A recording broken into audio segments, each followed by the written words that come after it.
Hello friends, welcome to my YouTube channel MS lecture. इस video के माध्यम से आज हम सिंथेसिस के बारे में अध्ययन करेंगे। इस वीडियो को देखकर आप सिंथेसिस को बनाना सीख जाएंगे। अब देखते हैं सिंथेसिस होता क्या है, इसका मीन्स क्या होता है। तो सिंथेसिस का मतलब फ्रेंड्स संश्लेषण या संयोजक होता है। सिंथेसिस मीन्स होता है संश्लेषण या संयोजक। अब सिंथेसिस में दो या दो से अधिक सिंपल सेंटेंसेज को मिलाकर एक नया सिंपल कॉम्प्लेक्स या कंपाउंड सेंटेंस बनाया जाता है। कहने का मतलब है सिंथेसिस वह प्रक्रिया है जिसमें कई छोटे छोटे वाक्यों को मिलाकर एक नया सिंपल कॉम्प्लेक्स या कंपाउंड सेंटेंस बनाया जाता है। यह प्रक्रिया हमारी सिंथेसिस कहलाती है। अब देखते हैं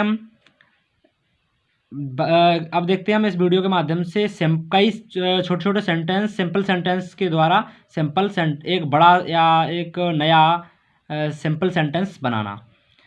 तो देखते हैं सिंपल सेंटेंस। तो सिंपल सेंटेंस पहले ये जानकारी प्राप्त करनी होगी कि सिंपल सेंटेंस होता क्या है। तो सिंपल सेंटेंस के बारे में अध्ययन करते हैं। जिस वाक्य में एक ही फाइनाइट वर्ब होती है उसे हम सिंपल सेंटेंस कहते हैं। अब सिंपल सेंटेंस या सिंथेसिस बनाने के कई तरीके होते हैं, लेकिन सबसे पहले हम देखते हैं पार्टिसिपल की सहायता से सिंपल सेंटेंस को सिंथेसिस में परिवर्तित करना। अब देखते हैं participle, use of participle.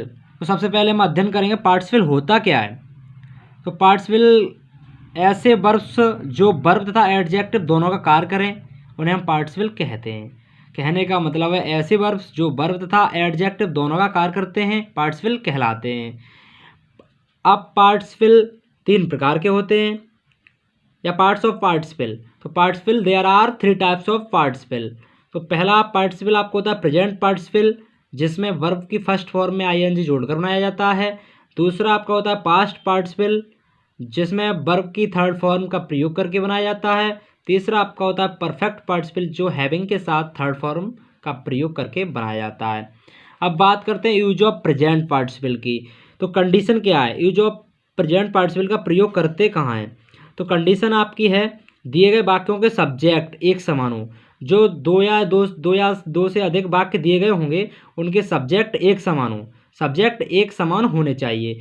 Number 2, दिए गए वाक्यों के फाइनाइट वर्ब्स में टाइम इंटरवल ऑलमोस्ट शून्य होना चाहिए। अर्थात कहने का मेरा मतलब है एक कार्य ठीक समाप्त न हो कि दूसरा कार्य प्रारंभ हो जाए। मतलब कहने का तात्पर्य है कि एक कार्य पूरी तरह से समाप्त न हो पाए, उससे पहले दूसरा कार्य प्रारंभ हो जाए। ये आपका तीसरा देखते हैं पॉइंट क्या है। प्रेजेंट पार्टिसिपल उस फाइनाइट वर्ब को बनाते हैं जिससे कार्य पहले होता है। कहने का मतलब है प्रेजेंट पार्टिसिपल है उसे उस वाक्य को फाइनाइट वर्ब को बनाते हैं जिस फाइनाइट वर्ब में कार्य पहले समाप्त होता है या कार्य पहले स्टार्ट होता है। जैसे एग्जांपल देखते हैं हम। He saw the lion she ran away. उसने शेर को देखा, वह भाग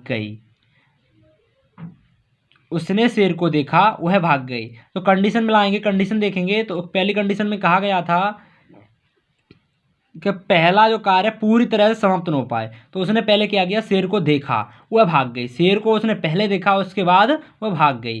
तो कंबाइंड सेंटेंस बनेगा इसका seeing the lion she ran away. अब देखते हैं दूसरा सेपरेट वाक्य। He took a pen, he write a letter. Same condition करता है, तो बनाएंगे हम टेकिंग ए पन, ही रोट ए लेटर। अब तीसरा एग्जाम्पल देखेंगे। ही ड्रू हिज स्वॉर्ड, ही अटैक्ड हिज एनेमी। तो कमांड बनेगा ड्रॉइंग हिज स्वॉर्ड, ही अटैक्ड हिज एनेमी। नोट देखते हैं। यह दिए गए वाक्यों में एज आर एम बाज वर्ब मेन वर्ब के रूप में हो तो इसका प्रेजेंट पार्टिसिपल में बीइंग जोड़कर बनाया जाता है। कहने का मतलब है जो वाक्य दिए गए हैं उनमें एज आर एम बाज वर्ब का प्रयोग किया गया है, तो हम इसका जो प्रेजेंट पार्टिसिपल बनाएंगे उसमें बीइंग जोड़कर बनाएंगे। जैसे हम देखते हैं एग्जांपल। सेपरेट जो वाक्य वो है he was hungry he took his food. तो इसमें आया वाज, तो इसे हम क्या करेंगे, बीइंग लगाकर बनाएंगे। तो बनेगा combined being hungry he took his food. दूसरा एग्जाम्पल देखेंगे, he was ill he did not go to school. तो बनेगा being ill he did not go to school.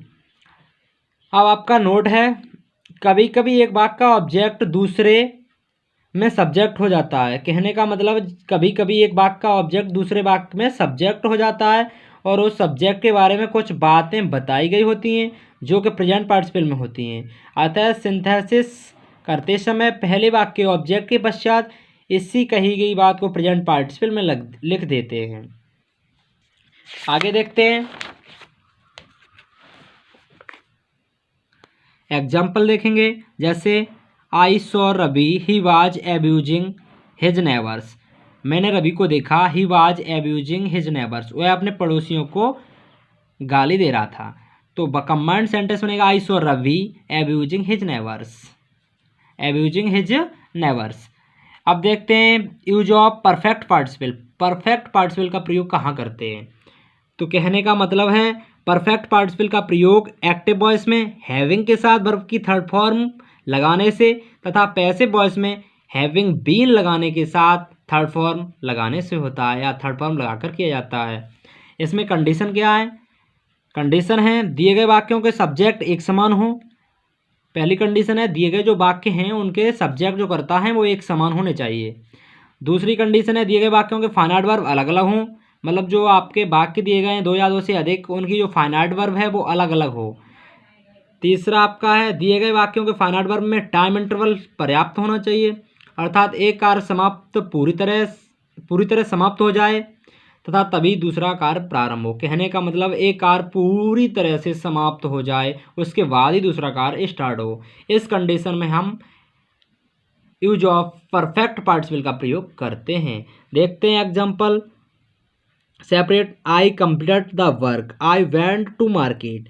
मैंने अपना कार्य किया, आई वेंट टू मार्केट, मैं बाजार गया। तो पहले मैंने अपना कार्य किया उसके बाद मैं बाजार गया, तो बनेगा command having completed the work I went to market. दूसरा देखते हैं सेपरेट वाक्य, he wrote a letter he posted it.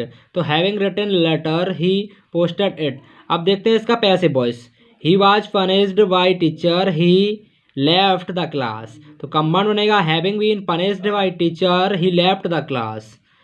अब बात करते हैं पास्ट पार्टिसिपल की। तो पास्ट पार्टिसिपल का प्रयोग कहाँ करते हैं?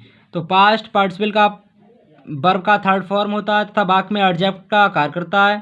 कंडीशन जब एक वाक्य का ऑब्जेक्ट दूसरे वाक्य में सब्जेक्ट होता है, दूसरा वाक्य पैसिव वॉइस में हो। कहने का मतलब है जब एक वाक्य का ऑब्जेक्ट दूसरे वाक्य में सब्जेक्ट हो तथा दूसरा वाक्य पैसिव वॉइस में होना चाहिए। कैसा होना चाहिए? पैसिव वॉइस में होना चाहिए। तब ऐसी सिचुएशन में हम यूज ऑफ पास्ट पार्टिसिपल का प्रयोग करते हैं। जैसे आई फाउंड माई पेन, मुझे एक पेन मिली। इट वाज लॉस्ट, जो खो गई थी या वह खो गई थी। तो कमांड बनेगा I found my stolen pen. दूसरा देखते हैं this is a rose it is faded. तो कमांड बनेगा this is a faded rose. Thanks watching for video. मैं आशा करता हूँ आई होप आपको यह वीडियो अच्छी लगेगी। वीडियो अच्छी लगे तो लाइक कमेंट शेयर अवश्य करें। थैंक्स।